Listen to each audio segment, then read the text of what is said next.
Huwag mong kalilimutan ng iyong ina.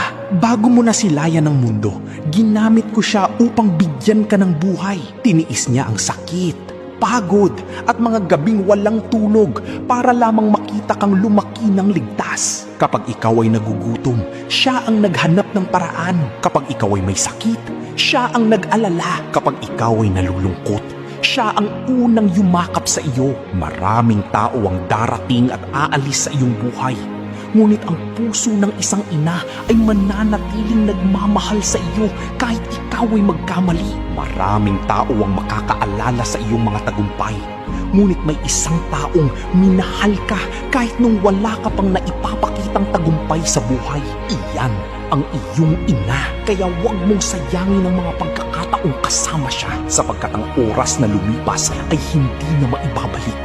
Ngunit ang pagmamahal na ipinakita mo sa kanya ay mananatili sa kanyang puso.